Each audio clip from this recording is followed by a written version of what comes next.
She wipes her cheeks of phantom tears. What's on tonight? It's trauma and fear. Gaze into the black mirror with eyes to see. Could it be clearer? Oh, oh, we hold these truths, you know. Oh, we've got the proof. Oh, you know the thing. Pour yourself some discernment, my friend. Distractions and traumas. One begins before the other ends. Say no, reject the lies. The truth is imperative. That's why we're reframing the narrative.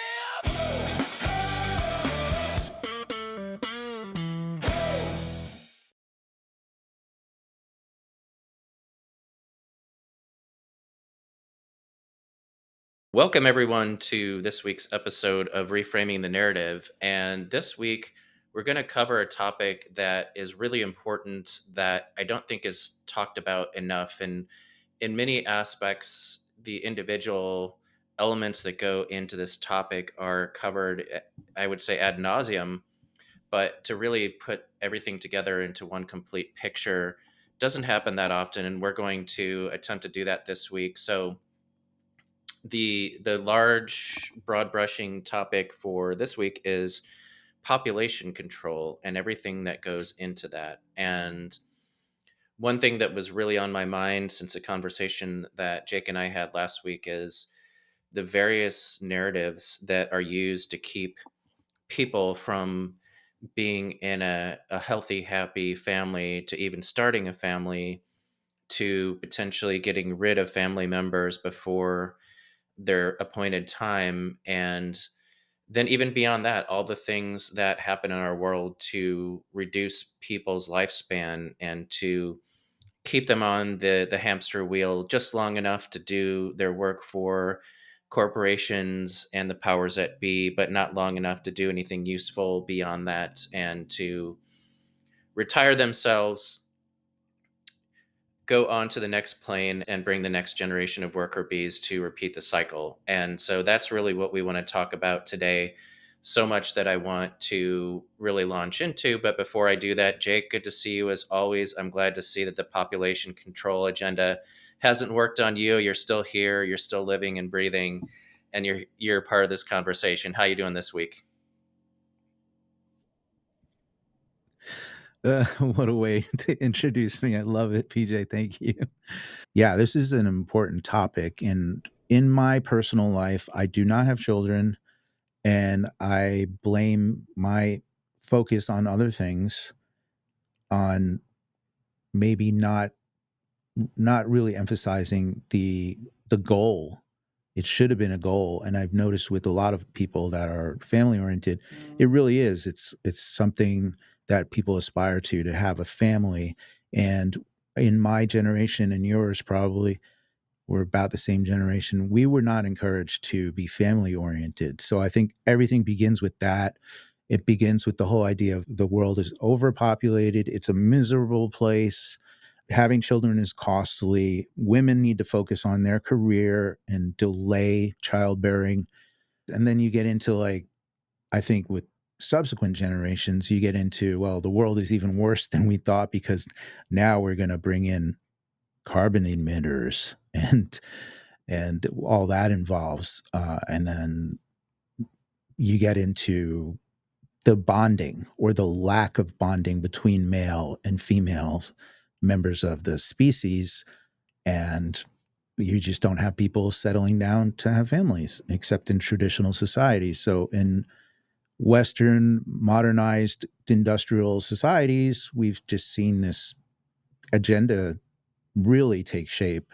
Of course, we're going to touch on it, but the ease of terminating a pregnancy as well is a huge factor in all of this. Just the fact that it's an option in most countries. Population control is not just something that comes from the physical realm. It's the desire. It starts with the desire to have a family, make that a goal. And then, of course, it's difficult. It's always been difficult, but we have unique challenges in modern society to have a family and sustain one and thrive. I think it all starts with the narrative, as obviously we named this podcast around. And I think about, as I was coming up in college years and listening to all the libtard propaganda that was telling me, as you say, the world is overpopulated, we're doing all these bad things to planet Earth and carbon and global warming, and how irresponsible it is to have children, to bring children into this world. And yeah, children are just an inconvenience to your almighty career, and you must serve the corporations and get as high on that hamster wheel or corporate ladder as possible, because that's the real meaning of life. Certainly it has nothing to do with spirituality and serving mankind and doing good for the world. No, no, no. It's all about your status. It's all about how many fictional greenback uh, zeros and ones you have in your account, that it's actually held and owned by someone else. All of this is what people use to give themselves comfort for a generally materialistic and meaningless existence. But that's okay, because there's someone there to distract you at all times and feed you poison to make sure you don't live quite long enough to really make an impact, just to really move that ball forward for the big corporations. And that's unfortunately a narrative that's powerful, or a set of narratives that's powerful enough that affected me as someone who bought the propaganda, who listened to that ideal that, wow, only stupid breeders would have children in their 20s. And look at those people, and look at how lower class they are. The intelligent people wait, and sometimes they don't even have children because it's not necessary. The world has way too many people to begin with. And by the way, you can always remove a child if it appears unplanned, because it's very simple procedure and there's no harm done to it. And all these things influence our quote unquote modern society and how people behave and structure their lives. And it's really unfortunate. And I could just pause right there, because there's so much more about, if you do get to the point of a birth, what happens next. But I think that's a really important point. It's been true in my life on so many levels, and leads me to the point where I am in my life, that realistically having my own children probably is out of the picture. And I could play victim and say that I'm a victim of all that. But you know what? At the end of the day, I chose to believe those narratives. I chose to incorporate those narratives. I chose to live by them. And we always have the choice of what we do, what we listen to, where we pay our attention, as we talk about week in and week out. So I own that. Now, what can I do going forward? A lot of things. But ultimately, I have to own that I bought into those lies, and I live by them. And that's the first step in forging a new path, is acknowledging where you made your mistakes, learning from them, and changing direction. Jake, what are your thoughts there?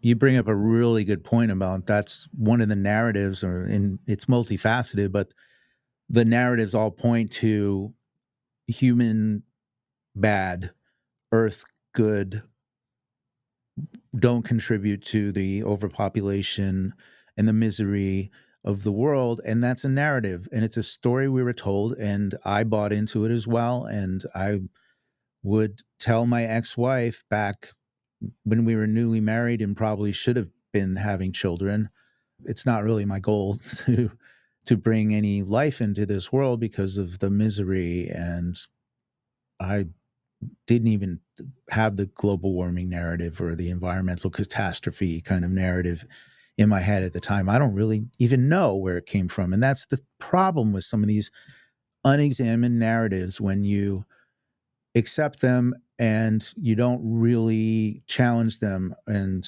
examine them, they can really steer the direction of your life to the point that you can have a lifelong regret for following them. And I certainly regret not having children. I'm not a person that is full of regret. I try not to let regrets affect me too much, or really color my life going forward. I do have regrets. Everybody does. But I try, like you said, you learn from your mistakes, and you analyze, reflect on what you can do going forward. And one way to accept that you're childless and it's a regret in life, but you can't do anything about it, is to find ways to make a difference in people's lives. You're not going to be a parent. You're not going to help guide your child's and shape their life and make it an adventure and go on that adventure with them, but you can be involved in other people's lives. And yeah, it's not a substitute, but it's something you can do. And I think maybe both of us are a bit extra driven, coming to the realization that we didn't have children, we're not going to have children. Maybe that's what's driving us to create this podcast and talk about some important issues, and then in our personal lives on the ground level to get involved in children's lives. It all comes in from buying into these narratives, and I think we can go back and examine how we got to that narrative, and how an entire generation after the baby boom generation, after following World War II, the baby boomer generation, the narrative has been set. It's been, the world is overpopulated. You go to Paul Ehrlich, Stanford professor, population bomb. The guy's been proven to be a total fraud, but he's celebrated. So that's an example. Henry Kissinger and his involvement in so many things in policy all around the world. I'm sure that Henry Kissinger is in the same general space as Dick Cheney at the moment, and they're probably having eternal regrets for all the actions they did on their fellow human beings. So we'll just leave it there. I heard something really powerful earlier today, really examining the things that keep us from taking big action and living a much bigger and fuller life, and that is fear. And I was really thinking about it as you were walking through the various creators and crafters of these narratives, that at the end of the day, when you think about the reasons that people are told not to have children, not to have a family, to put your career first, all of that, it's 100% driven by fear. It's fear that you won't have enough money for your children. It's fear that you'll mess up. It's fear about what could happen to your family. It's fear about keeping a roof over your head and making that the ultimate priority. It's fear about not achieving things that other people have achieved that you hold in this high status. I heard a really good play on words earlier today as well, and it was in reference to affluenza, a very deadly virus, and this one's actually a real virus. Affluenza, it's that contagion that gets into people's heads about status that they think is so important that they will lose control of their rational mind to try to get that next piece of cheese on the wheel.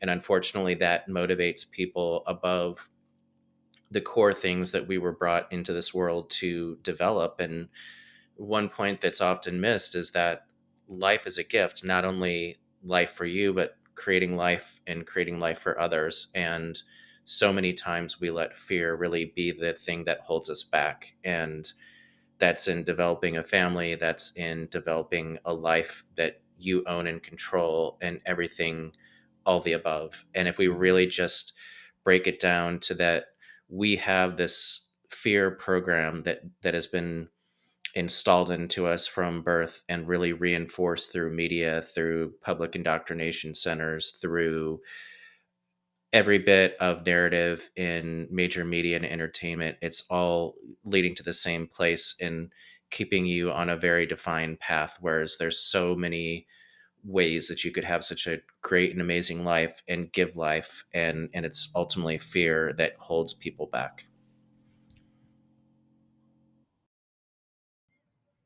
Fear erases action.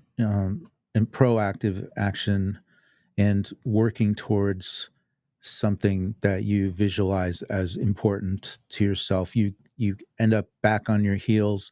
You end up doing things not out of rationality and not out of purpose, a sense of purpose, but out of running away from things. And we saw that with the scamdemic for sure, how fear made people really stupid. And you can just listen to all the stories that have come out about how people may have blown up in public because you got less than 6 feet close to somebody, or you weren't wearing a respiratory obstruction device, or whatever the case. But we just saw how fear just completely overwrites rationality and, as I said, a sense of purpose. So that's a really, really good point there. And I think back to my formative years. It seems so freaking cartoonish now, but we had the Cold War and that whole narrative that, you know, the mushroom cloud could just come out of nowhere, and of course you could duck and cover and you'd be fine. But assuming you didn't have a desk to duck and cover under, you were going to be turned to little microparticles like the World Trade Centers within an instant. So what's the point of having children? It was such a nihilist kind of age to experience. I think we lose sight of how powerful that narrative was for people on all sides of the plane, um, all areas. So what were the Russians or the Soviet Union, the people under their thumb, feeling at that time? Yeah, Uncle Shlomo is going to nuke you, and then what did we have? Well, we experienced all that the day after tomorrow, all the propaganda, and then that's lifted. We're finally out from that, and we need a new enemy. Okay, well now we've got terrorism, and there's a Muhammad hiding under every desk now. They're the ones ducking and covering, but they're going to spring out at us. And of course, we have the climate change agenda and what we're doing to the earth, and it just makes people not want to reproduce because, wow, what's the point? And that's a very nihilist type of uh, situation to be in, and you feel helpless. We've got this learned helplessness about the world, and it's ironic that you mentioned the whole hamster wheel, trying to get ahead, and affluenza. I love that term. It's Isn't it kind of ironic that the people that are less susceptible to being exposed to these narratives and the technology through which the communications come are generally not as affluent, and they're the ones having the children.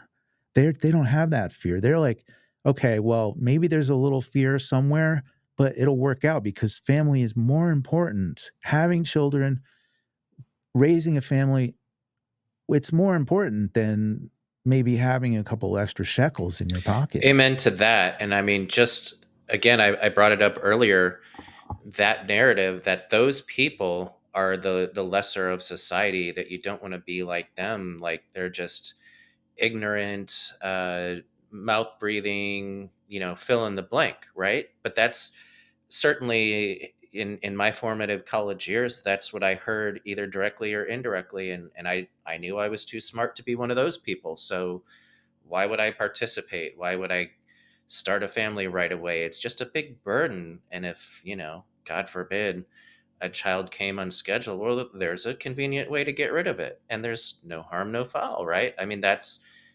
is the narrative, and it's unfortunate, but you're right. The people who have really grounded themselves with the core aspects of life, having family, creating life, giving life, serving others, they don't need the gaudy Tesla trucks, right? I always laugh when I see them. I'm like, they're so ugly, and it's so obvious that you have affluenza. You want to show the world that you made it to a certain point, irrespective of how god awful ugly those things are. That just to me is I cry a little bit inside for those people, just knowing that that's what they think they've achieved, and that's a meaningful life when it's really not. And yeah, you go back to those people who prioritized what really matters in life, and I would venture to say that they're a lot happier than the people who have Tesla trucks and, you know, everything in lifestyle that comes along with that. And but you talked about a nihilistic viewpoint from, let's just call it the 80s for argument's sake, and it's true, but I feel like society has taken it to the next level with AI and all the ways that people can be lost virtually, to have their virtual reality goggles on and be living a fantasy and fictional life. And we talked about this a little bit weeks ago with the narrative control and the self imprisonment that, people get lost on a screen and they get lost in that world, and suddenly they don't feel as motivated to go find the opposite sex or develop real in real life relationships, and to nurture those and to have real people interaction. So I don't think anything has changed about the narratives to keep people in fear about creating and developing life. It's just gone another level deeper that, well, why do you even need people? You've got a screen, you've got chatbots, you have robot women now, if that's what you're into. There's just so many ways that you can stay at home and not even bother, because who needs other people? Yeah, and if you go out, you can have an emotional support piglet, right? So everything's there to cater to essentially very childish emotional swings. And you need a little comfort and assurance here. You need a little dopamine hit. And that's a whole other discussion that we should probably cover at some point. The whole dopamine addiction that we have. And as you mentioned, the whole online world is all about dopamine hits and push notifications and everything involved with that. Um, and yeah, I think we're dealing with something that's really monstrous, and it comes down to, as I've mentioned a lot of times, it's the McKinsey consulting approach to just managing the world. We're human resources. That's not an accident that they use a term like that. And when it dawned on me that they were changing the terminology and everybody was going to adopt the term human resources, that was one of the realizations in my mind that really made that light bulb go off. But getting back to another thing that you touched upon, I think we covered it a little bit, well, a lot with Janice Barcelo a few episodes ago. And that is like getting to the core of intimacy, commitment. When you're creating life, I mean, what is more intimate than that? And it should be supported by uh, a very loving, tender, and, and committed relationship. But what do we see? We've seen the erosion of that intimacy and true connection and true bonds. And as I mentioned, I recall myself saying, like, yeah, people are still doing the nasty, people are having sex, but they're hooking up, and the hookup, that's like the loneliest thing. If you ever read blogs from people who will call themselves ex sex addicts or maybe recovering sex addicts, something like that, it's lonely. It's super lonely. You're not making deeper connections with people. You're going to try and fill a void.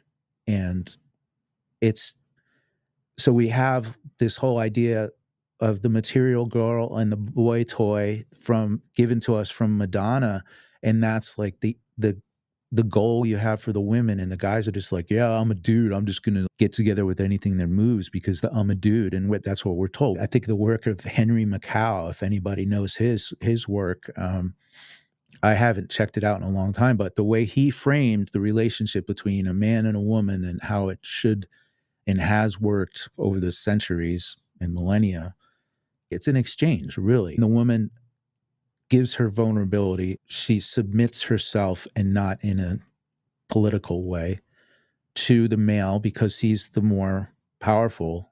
And there's very clear roles. Now we've seen a total inversion of that.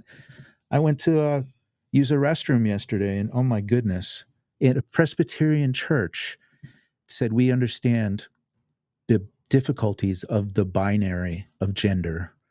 Right, this is a sign they put right next to women's bathroom with the symbol, and then on the men's bathroom they put up a flyer right next to it saying, yeah, gender can be such a difficult thing, and we respect your identity. So you can identify as anything and you can use any of these bathrooms. But if you really need something private, we have all gender private bathrooms in the, like, and there's a map.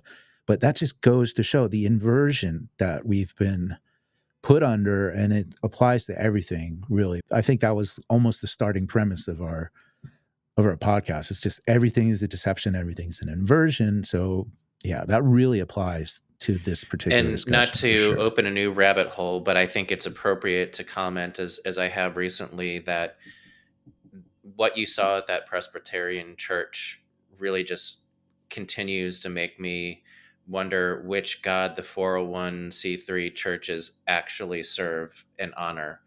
And I think this ties well into what we talked about last week with Saturnalian and all of the Saturn based programming that's out there, not just specific to Christmas. And since we recorded that, I'll just give another tip of the hat to our good friend Agent, who really did a deep dive on all the ways that Saturn is pushed into our society, and it's super relevant. And I think that certainly there are well-meaning people in the religious institutions, and many times I don't think they realize what agenda they're pushing. They think they're doing the right thing. So no judgment on anyone, but they are ignorantly forwarding the agenda on so many levels. And it's not just what you see on mainstream news. It's not just what you hear in public institutions. It's even faith centers. I'll just leave it at that, that are pushing the same set of agendas, if not in your face, subtly reinforcing the same very set of messages that we've talked about today. And that is unfortunate. But I'll just, before we switch gears a little bit, talking about post birth, I just really want to hammer on the idea that abortion is just a convenient way to allow someone to have the career they think they need, because I've seen how much wreckage it creates in people's lives and just how tremendously evil it is, and how it creates scars in everyone involved with it, physical, mental, spiritual. And I just don't think the young generation get it. And that's okay, because when we were younger, we listened to the same propaganda and on it in our own individual ways. But it's just so pervasive, so evil. And think about what happened in the past several years, some of these political theater actions, especially here in the state of Texas, where abortion was banned, and then there's all these protests and people really positioning it as a right and something we should have free and easy access to. It reminds me a lot of prohibition, that the more you hold it back, the harder you make it legally to access, the more demand you create. And I think all of that was on purpose. Texas played the role of the villain for the purple hair left crowd, and really made them want it more, and ingrain in them that it is a right and everyone should have access to it.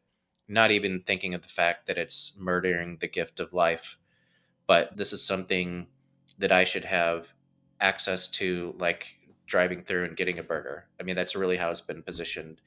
And how dare a state say that you can't do it here, that it's going to be difficult, that it has to be certain exceptions. So again, anytime you see something in the mainstream news, you have to know there's an agenda behind it, that you're not getting. I would say that you're ever getting truth, but you're getting some version of truth with a whole packet full of narratives.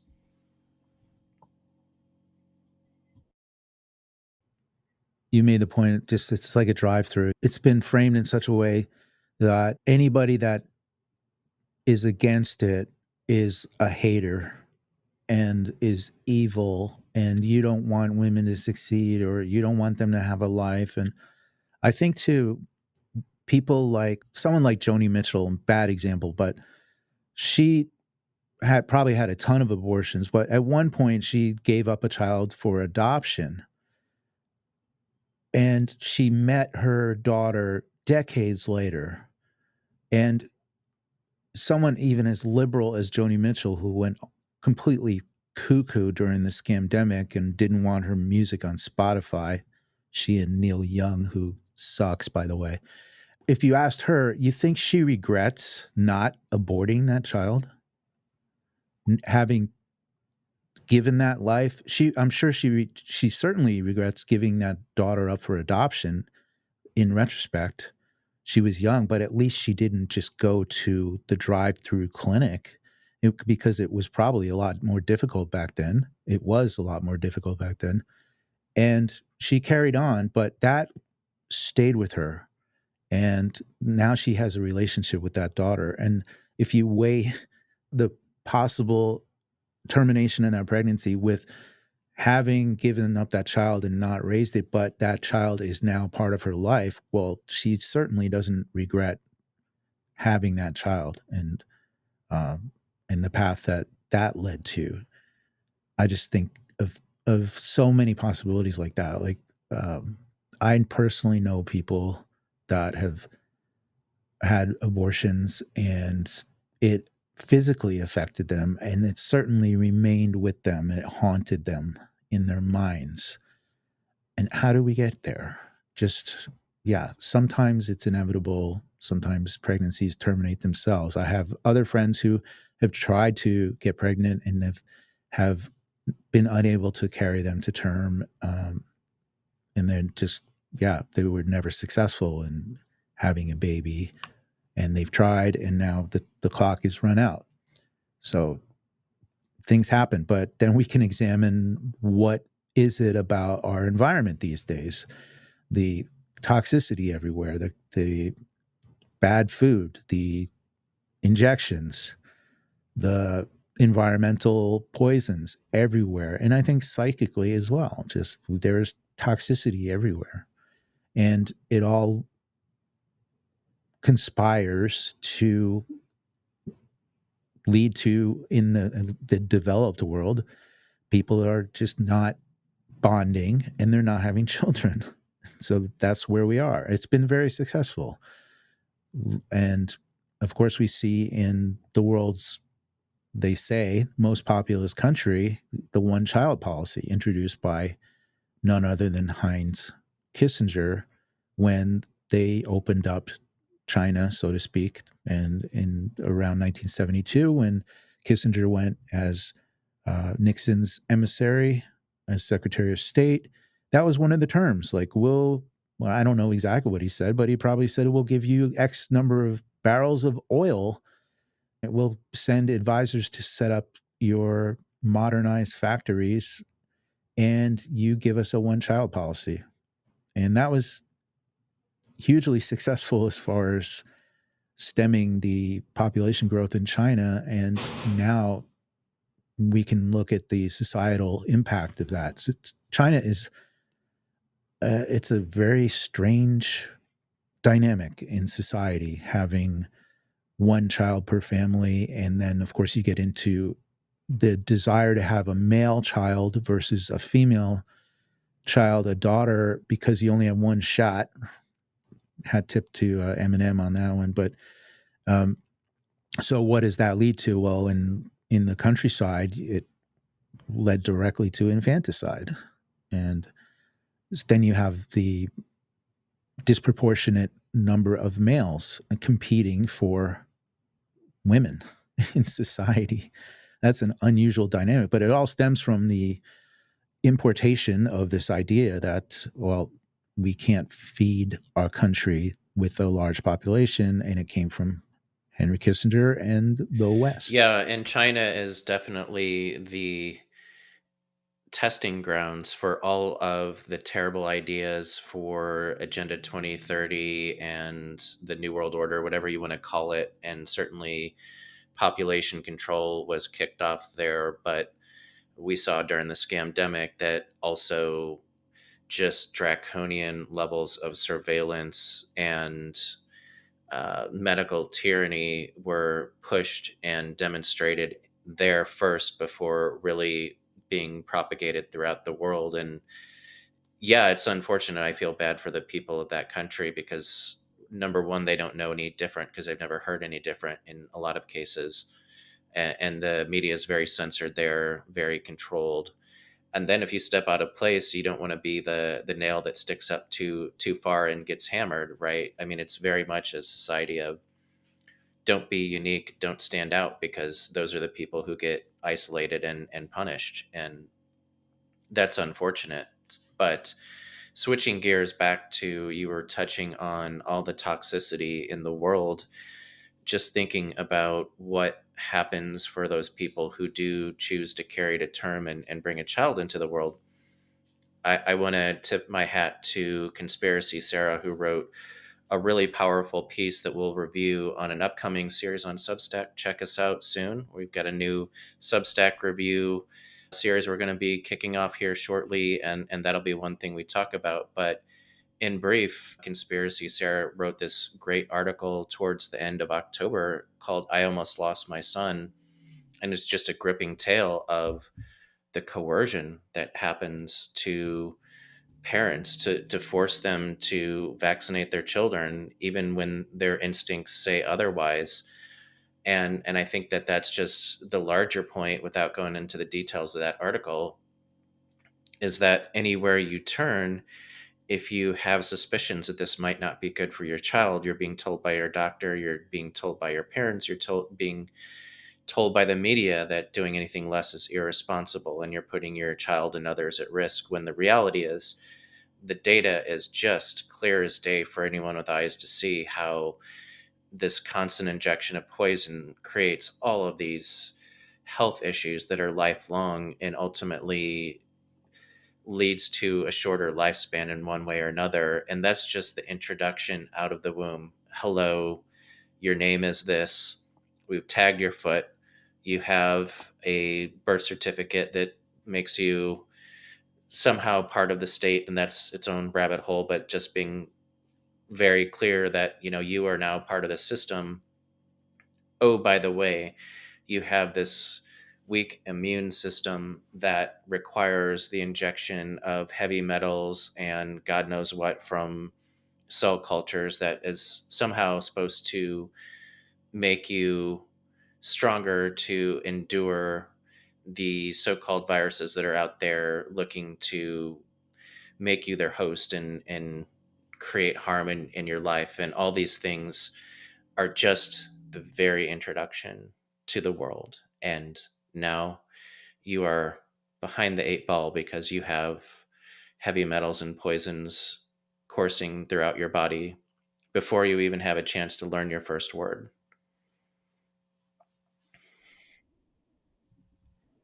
And I think it all of that begins with the outsourcing of accountability and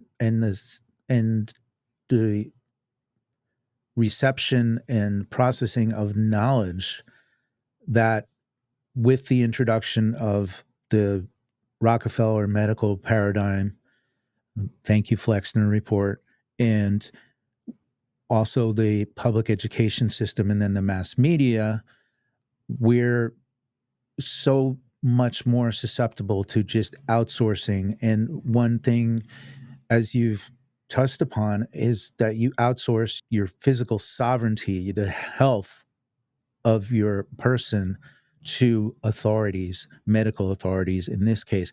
But then on a larger level, it really feeds into the whole nanny state idea that, well, it takes a village, but this village is no longer an actual small community where you have your IEs, your aunties, your whatever language we're talking, uh, taking care of children, helping out, imparting their wisdom, and responsible males stepping in and saying, when maybe a child kind of crosses the line, putting them in place and saying, no, you never do that. What that would be like nosy neighbor child abuse these days. Now, instead, it's the state coming in and saying, you got to raise your child this way, otherwise you're out of line. So I think that's a really important distinction. We're at the point where there's very little sovereignty left in our personal lives and the involvement in our children's lives as well, because it's been given up, and in a way, yeah, voluntarily, because we're giving our consent to this system step by step. It's an incremental, step by step giving away and surrender to authority, experts, and everything that involves. And as you mentioned, and it really is rooted in fear in so many circumstances. Yeah, and just thinking of all the different directions that we're encouraged to poison ourselves beyond just getting stuck with a variety of witches' brews. We could talk about the food, we could talk about the water. They're just it's literally everywhere. Personal care products. It The sources of poisons constantly invading us. EMFs, 5G, all of these things. We're in constant bombardment. I think, if anything, it is one more testament to the creator and his amazing design that we even are able to live what we consider now a normal lifespan. Think about all the assaults daily, constantly, and uh, not the least of which, and again, tipping a little bit towards what we'll be talking about in our review series. But I think another really important Substack that was written recently that I just want to also tip my hat to was written by or summarized by Mellowcat, called The Chemistry and Contrails Project Cloverleaf.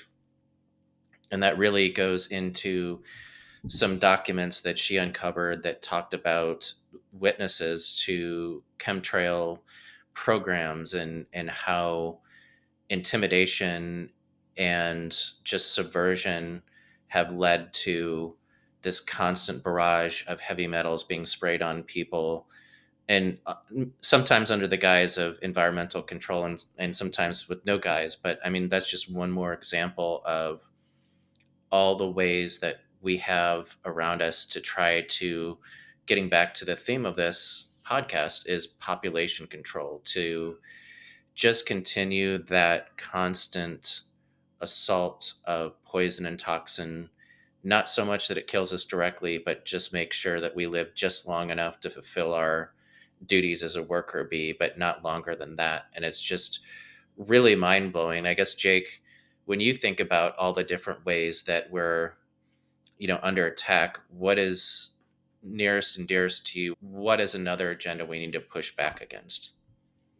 I think I just touched on it. The whole idea that we need to outsource our minds, our thoughts, and our accountability is so important. And with AI becoming a part of people's lives, I'm seeing just the further erosion of people taking accountability, and they're looking to AI not just to write a proposal or a cover letter or tell them about world events or something, but they're literally looking to AI as a companion. And as you mentioned, now ChatGPT has introduced a voice interface where you can choose the voice of ChatGPT's replies to you. So I think we're seeing a bit of a Joaquin Phoenix situation, the movie Her. And you need to take a step back and consider what makes us human and where are we headed. And it takes a conscious program of action to say no at important junctures, to outsourcing the thought, outsourcing the sovereignty, and maybe not taking the easy way. Yeah, I've experienced some of the amazing possibilities with ChatGPT, in some ways, but I'm very mindful of using it as a creative tool rather than as a substitute. And so I think that's definitely a big threat that we're going through right now. And of course, people are really sick. They're just not functioning at a very high level. And when you're not functioning at a high level, again, you're not proactive. You're reactive. You're like aches and pains. You're not sleeping well. You're not feeling great, and you're just going to be like, make the pain stop. It's almost like having a toothache or something. It's a ambient dis-ease that's always with us, and it's keeping people down, and we need to rise above it at a, like you mentioned, EMS. I think we need to really elevate that vibrational level, and that's the only way to fight back. And of course, there's ways to mitigate things like that, but just get off your phone, let those in between moments seep in.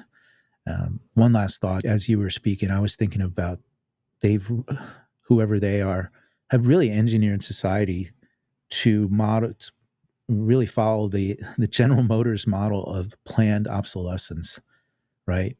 We're just brought in, we're a new model, we're on the road for a certain period, and then it's to the point where even if you go back to like the Obama administration, and I think it was Ezekiel Emanuel basically saying healthcare it's a competition for resources. And again, you get into like, they're going to make, they try to make people want to clamor for something that actually is not in their best interest. So like healthcare, well, it's a limited resource. Therefore, maybe we need to just get rid of grandma because she's not a productive member of society. And then you see it with just actuaries essentially just calculating the productivity of people's lives. And wow, amazing. It's just such a coincidence that 5 to 10 years after people retire, if they're even lucky enough to enjoy a retirement, not going to just one medical appointment after the other, well, they expire and all their wealth has been extracted or it's been tied up.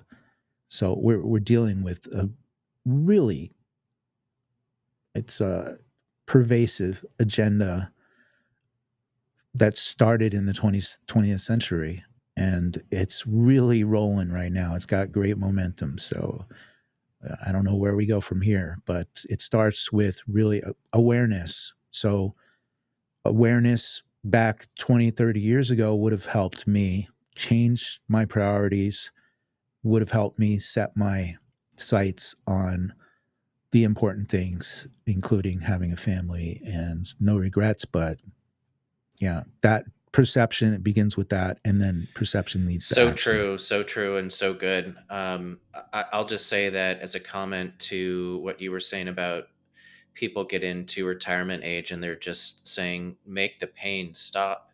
Well, who's there to help with that but Big Pharma? And it's a lifetime of poisoning and toxicity, followed by acute toxicity and poisoning to facilitate that end of life and get them off the dole, because we can't have useless leaders who aren't in some way enriching the rich.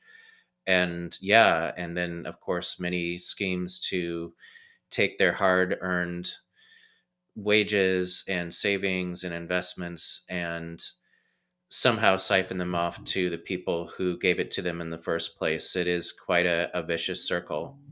But as you say, awareness and really examining all the different aspects that go into making us poison ourselves or be poisoned or to destroy ourselves or to waste time. And let's not lose sight of the fact that time is valuable. Time is part of life, and our time is finite. So, wasting time is as much a poisonous activity as consuming something that is poisonous, like alcohol or drugs or pharmaceuticals or you name it. It's equally detrimental in its own way, because even just watching a totally stupid movie for 2 hours is 2 hours literally of your life that you'll never get back. And it's not like your time, at least on this plane, is infinite. And that's just one more thing that I think there's so many ways in society to distract yourself, to numb the pain, to spend time in ways that are non-productive or enriching in some way, that people lose sight that time really is a truly valuable resource and part of life. And I think awareness of that is also powerful, and making that decision every day that with the time that I have today, because that's all we have, no one's guaranteed tomorrow. With the time I have today, I'm going to make the best use of the time that I've been gifted and try to do something that creates a life of fulfillment to not only myself but to others. And that's really where we have the control, and we can say no to the programs, we can say no to the fear, and then we can make our individual choices on the various invasions around us, and how we want to make our stand. And I think for this week's discussion, we could certainly talk for another hour about all the different assaults, but we can probably break those down into future episodes and talk about them individually. But I think we've started painting that picture of the comprehensive situation of how the narratives craft a very limited, a very finite, and a very unfulfilling life if we let those narratives do that to us. Yeah, and imagine a life where, speaking of where you spend your time, wasting your time, like where you end up watching Friends. Imagine how tragic that could be. And I do have some regrets in life, but one of them is certainly not watching Friends or Seinfeld. What a waste. All the time that you could have been productive, but you were watching Or bread Friends. and Imagine circuses, that. and we're both guilty of that, but we're aware. Yeah. Yeah. My appetite for bread and circuses is diminished by a lot, and I think we can make that another episode at some point. The just distraction and focus, and I'm really looking forward to our next guest, Franklin O'Connor, because he's just got this optimistic strain that runs through everything, touches upon a lot of the things that we are noticing and becoming conscious of, and wanting to take action on.